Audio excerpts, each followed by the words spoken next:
Assalamualaikum warahmatullahi wabarakatuh. Apa khabar semua fans Harimau Malaya? Kita jumpa lagi untuk satu lagi sesi preview perlawanan pilihan Piala Dunia, dan hari ini kita bawakan kepada anda perlawanan dari kumpulan B antara England menentang Wales. Kalau ikutkan diorang ni macam negara serumpun lah. Kalau macam dekat negara kita ni macam Malaysia jumpa Indonesia, Malaysia jumpa Singapore, macam itulah.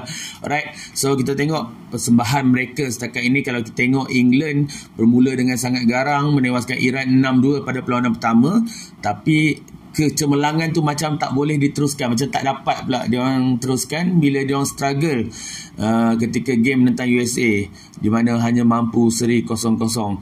Sebab dalam game tu kalau kita tengok pula, US pula yang nampak main lagi cantik, nampak lagi hunger kot nak menang kan, berbanding Wales pula kalau ikut first game, dia orang seri juga dengan US melalui sepakan penalti daripada Gareth Bale pada saat akhir, dan juga pada perlawanan kedua mereka dikejutkan pula dengan Iran.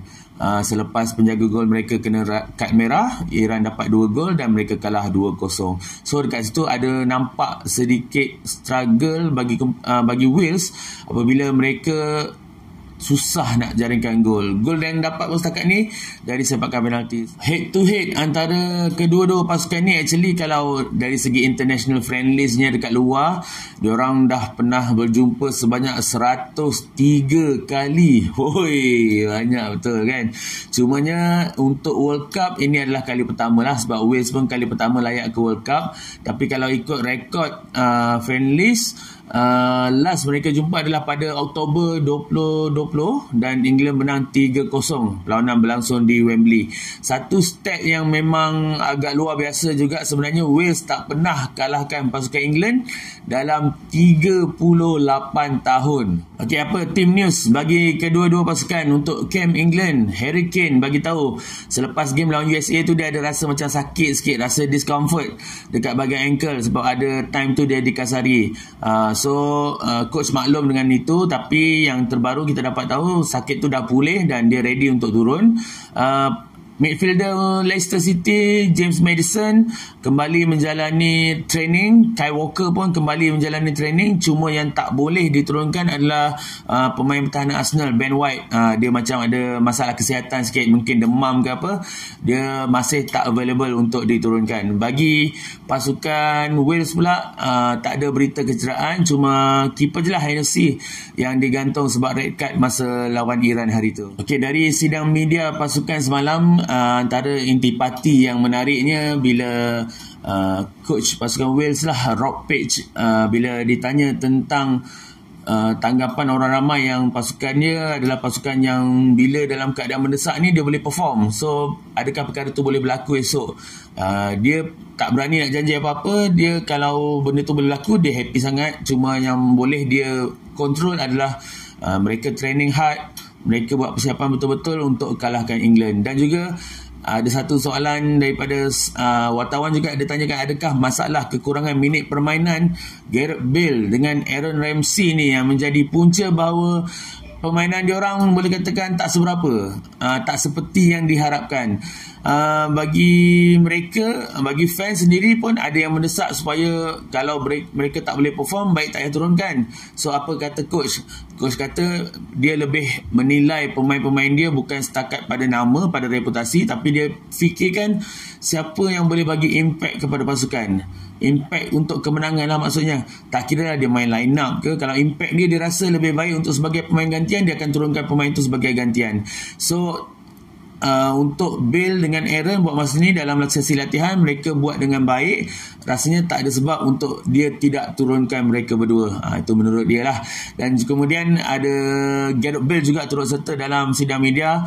Ramai yang cakap benda yang seakan sama juga. Gareth Bale ni bila perlawanan-perlawanan penting dia boleh deliver lah. Dia ditanya adakah harapan yang terlalu besar untuk dia esok akan jadi beban dekat bahu dia.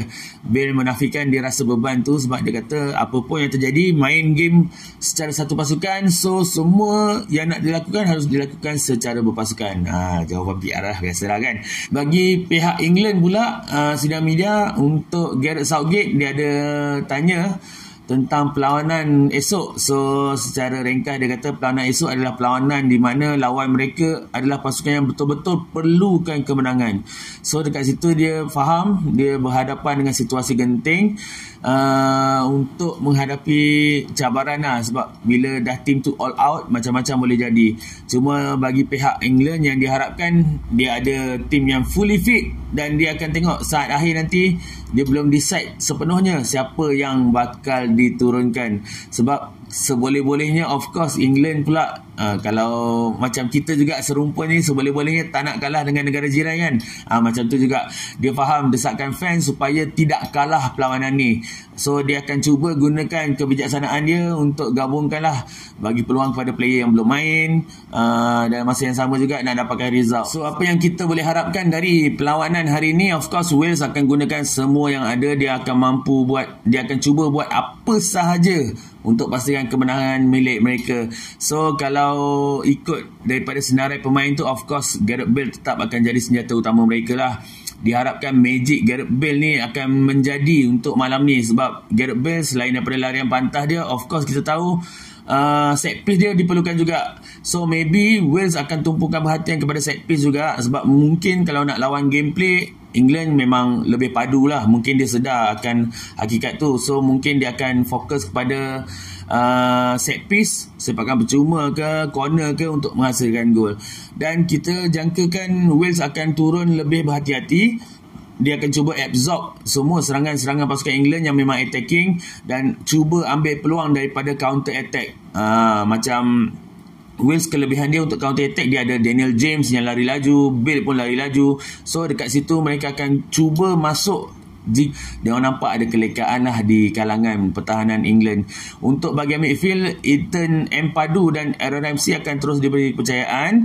Tapi kali ini dia lain macam sikit. Pertembungan dia mungkin lebih kompetitif, sebab dia akan banyak bertemu dengan Declan Rice, dengan Bellingham. So mungkin akan banyak berlaku perebutan bola di tengah padang. Jadi untuk lebih kestabilan, aku jangkakan Rob Page akan turunkan Joe Allen lebih awal, sebab sebelum ni ada hamstring injury. Sebelum ni pun dia turun sebagai pemain gantian je. Tapi untuk lawan England ni, aku rasa dia memang perlu untuk turun sebagai pemain kesebelasan utama. Masalah yang ada sekarang untuk pasukan Wales adalah ramai yang meragui kebolehan keeper Daniel Ward. Keeper Leicester City ni kan, even dekat kelab pun masa awal season itu ramai yang kata dia tak sampai level Kasper Schmeichel yang digantikan tu. Cumanya untuk pertandingan ni Wales mungkin tak banyak pilihan. Bagi England pula rasanya situasi mereka tidaklah segenting pasukan Wales, sebab kalau ikutkan dengan adanya keputusan seri pun dah cukup untuk mereka layak.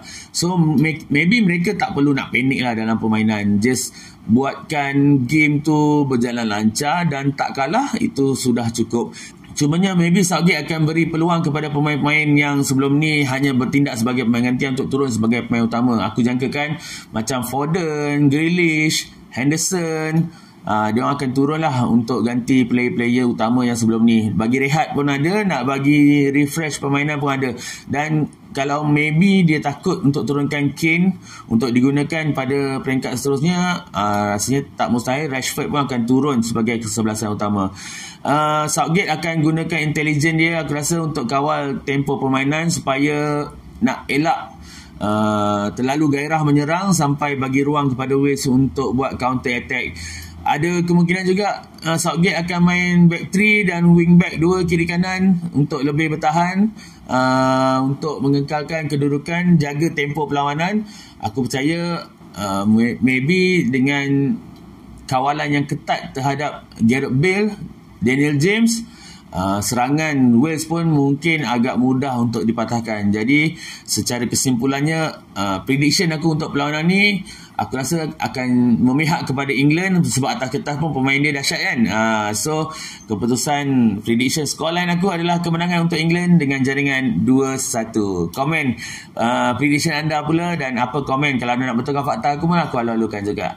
Okey, jumpa lagi untuk preview seterusnya. Bye bye. Assalamualaikum.